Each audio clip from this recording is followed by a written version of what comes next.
When you begin oil painting, there are a few things that you need to know to begin with. First of all, you're going to want to prep your surface. You can always put oil on top of acrylic, but you can't put acrylic on top of oil. So I've prepped my surface with just a basic acrylic painting, and it dries a lot faster than oil, so it makes it a lot easier to go ahead and get started on your project. Then I've already transferred my portrait onto my prepped surface. So you can see there's some slight lines here. So all of that prep work is ready to go before I even get started. Next, I like to have an array of brushes to start with. I like to have one to put down some of the broad areas, say the forehead or around the cheek. I can put down a lot of paint at once with this.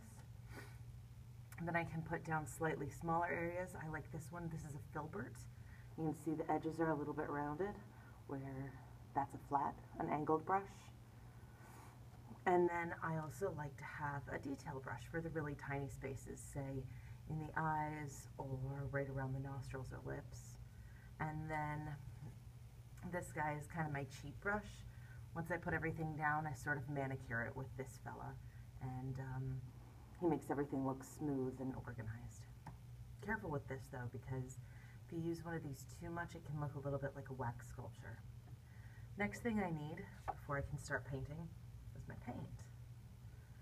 So I know this looks like a mess right now. Here are the colors that I use most.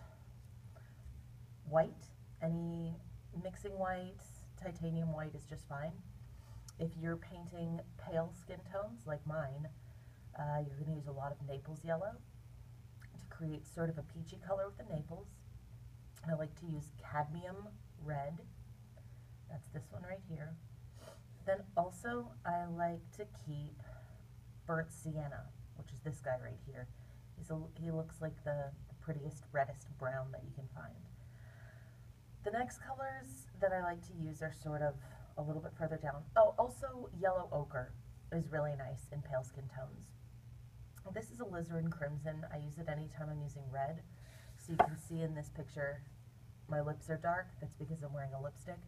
When I go ahead and do the painting, I'm going to make the lips red, and I'm also going to include a color photograph before I get started, because this is more about value right now. I'm not worried about exact colors just yet, especially because this is going to take 2 coats of paint.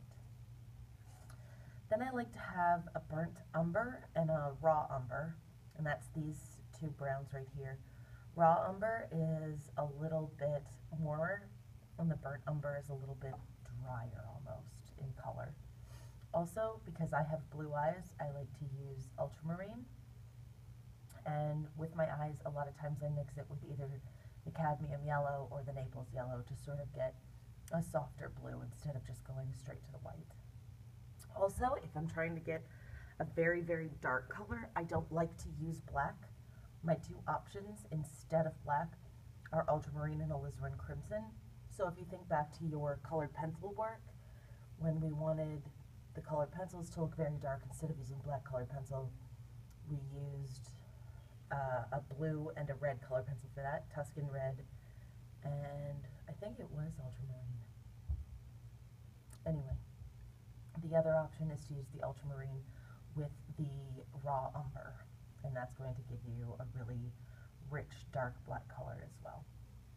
And the next thing you need to know about oil paints, also notice how much paint I have on here. There's not a lot of paint of any one of these. This will probably get me through 2 or 3 paintings with this amount of paint on my palette here.